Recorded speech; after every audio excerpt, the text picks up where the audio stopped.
It's a cliche of courtroom dramas.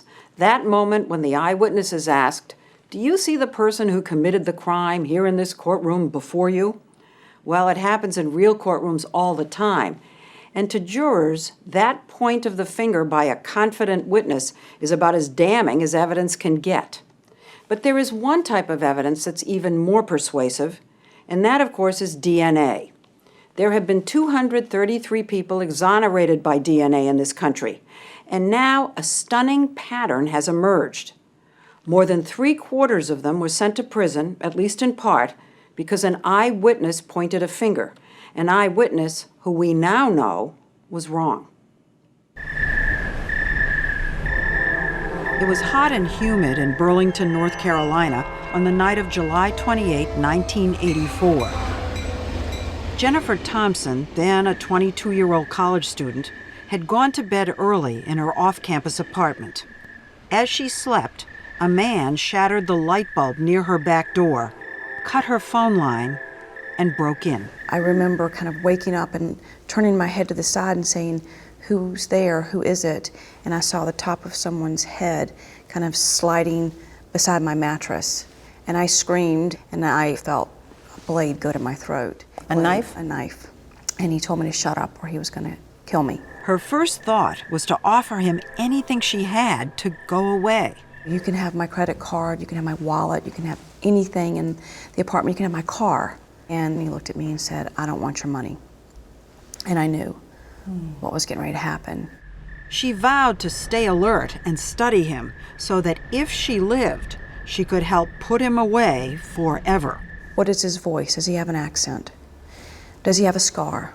Is there a tattoo? He's raping you and you're studying his face. And it was just trying to pay attention to a detail that if I survived, and that was my plan, I'd be able to help the police catch him. After about half an hour, Jennifer tricked the rapist into letting her get up and fix him a drink, and she ran out the back door. He fled and raped a second woman half a mile away. Detective Mike Galden met Jennifer at the hospital. The first comment I remember her making was that, "I'm gonna get this guy that did this to me." She said, "I took the time to look at him. I will be able to identify him if I'm given an opportunity." Detective Galden worked with Jennifer to make a composite sketch, poring over eyes, noses, ears, lips, trying to recreate the face she had seen that night. The sketch went out, and tips started coming in. One of those tips was about a young man named Ronald Cotton, who worked at a restaurant near the scene of both rapes and had a record, a guilty plea to breaking and entering, and as a teenager to sexual assault. 3 days after the rape, Mike Galden called Jennifer in to do a photo lineup. He laid these 6 pictures down on the table, said the perpetrator may or may not be one of them, and told her to take her time. Does she say immediately, "That's him"? No, she studied each photograph. I can remember almost feeling like I was at an SAT test. You know, we start narrowing down your choices.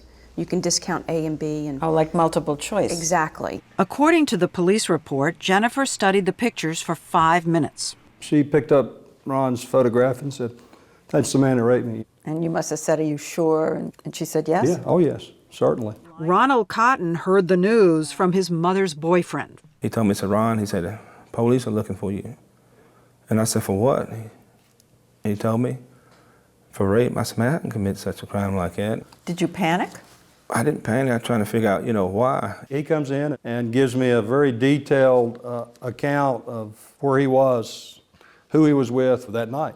As it turns out, that was a false alibi. I realized later that I had got my weekends confused, and so therefore I gave them the reason to think that I was lying. This was August 1st, 1984. Right. You go in to clear yourself. When did you actually leave? I didn't. He was locked up and days later put in a physical lineup. I'm number 5. You scared? I was very scared, nervous. I was so nervous. I was trembling. I felt my body just shaking. They were asked to step forward, speak, and step back. I can remember looking to the detective and saying, "It's between 4 and 5, can I have them do it again?" And then she knew It was number 5, Ronald Cotton. Did you feel absolutely certain? Absolutely certain.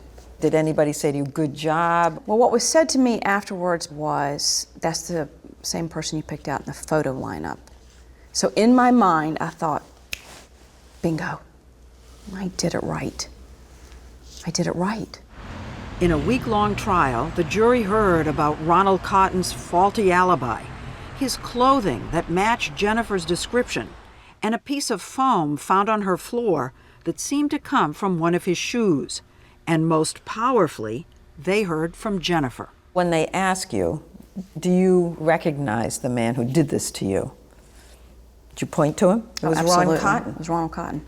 She called my name, pointed a finger, and that's all it takes, it seemed like. What did that feel like? It felt like someone pushing a knife through me. It took the jury just 40 minutes. The verdict? Guilty on all counts. He was sentenced to life and 50 years. And it was for me that moment that you know the justice system works. Because I am the victim, and he's a horrible person, and he will never, ever be free again. Ronald Cotton was handcuffed, shackled, and taken to North Carolina's Central Prison. He was 22 years old. You know, they say grown men doesn't cry, but it's a lie. You know, I grabbed my pillow many times and hugged it, wishing I was hugging my mom, my dad, sister, brother. I wish it didn't have to be this way. He started working in the prison kitchen, singing in the choir, and writing letter after letter to his attorneys, hoping to get a new trial. Then one day, as he watched a new inmate being brought in, he had a strange feeling. I said, excuse me. I said, you look familiar. I said, where are you from? He said, I'm from Burlington. I said, I am too. I said, you kind of resemble the drawing of a suspect in a crime in which I'm falsely in prison for. Did you commit this crime? And he told me, no, he did not. Wait a sec, you saw him and thought of that composite drawing? Mm-hmm. His name was Bobby Poole, and he was in for rape. He started working in the prison kitchen, too. And the stewardess were calling me Poole instead of Cotton. They were calling you by his name? Yes. In other words, people were mistaking the two of you. Yes, exactly. Then a fellow inmate told him that he'd heard Bobby Poole admit to raping Jennifer and the other woman that night. Ronald Cotton won a new trial, and his lawyers called Bobby Poole to the stand with Jennifer sitting right there. It was the moment Ronald Cotton had been hoping for. Bobby Poole is in the courtroom. You look over there. What happens inside you? Nothing. Nothing. Nothing. As a matter of fact, the strongest emotion I felt was anger at the defense. Because I thought, how dare you? How dare you question me? How dare you try to paint me as someone who could possibly have forgotten what my rapist looked like? I mean, the one person you would never forget? How dare you? Ronald Cotton was convicted again, this time given 2 life sentences. Back in prison 7 years later, he and everyone else was riveted by a big news story, the trial of O.J. Simpson. I would get my radio, put my earplugs, and go outside, sit in a corner. And listen to the trial. Yes. He was intrigued by something he had never heard of, DNA. He wrote to his new attorney, law professor Rich Rosen. Rosen warned him that there probably wasn't any evidence left to test, and if there was, DNA could cut both ways. Understand, if the DNA comes back and shows that you did this crime, whatever legal issues we have don't make any bit of difference. You're going to spend the rest of your life in prison. He warned you that if it comes up positive, you're sunk. I told him to put his foot down and go with it. Packed away on the shelves of the Burlington Police Department was 10-year-old evidence from the 2 rapes that night. Inside one of the rape kits was a fragment of a single sperm with viable DNA.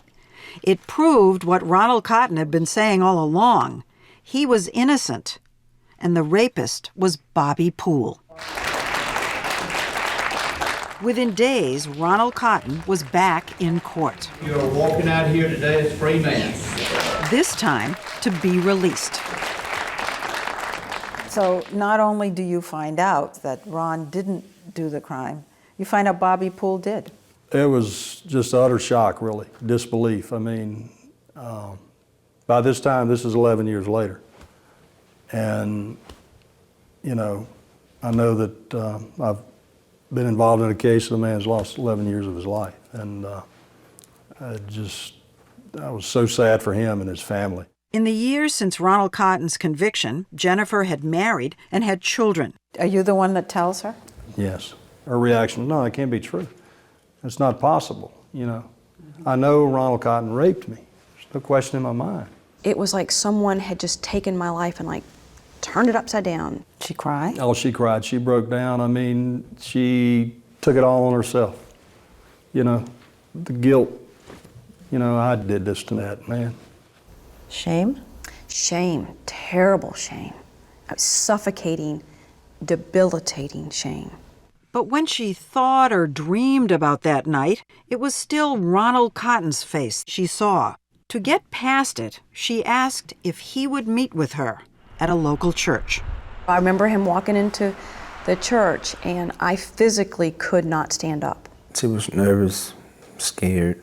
I started to cry immediately and I looked at him and I said, Ron, if I spent every second of every minute, every hour for the rest of my life telling you how sorry I am, it wouldn't come close to how my heart feels. I'm so sorry. And Ronald just leaned down, he took my hands. Oh, gosh. And he looked at me, he said, I forgive you. I told her, I said, Jennifer, I forgive you. I don't want you to look over your shoulder, that I just want us to be happy and move on in life. The minute he forgave me, it's like my heart physically started to heal. And I thought, this is what grace and mercy is all about. This is what they teach you in church that none of us ever get. And here was this man that I had hated with, I mean, I used to pray every day of my life during those 11 years that he would die, that he would be raped in prison and someone would kill him in prison. That was my prayer to God. And here was this man who, with grace and mercy, just forgave me. That is overwhelming. It's overwhelming. How wrong I was and how good he is. How is it that Jennifer could have studied her rapist so carefully and still made this mistake? And how could she have failed to recognize Bobby Poole, the actual rapist, when he sat right in front of her in the courtroom 3 years later? That part of the story when we come back.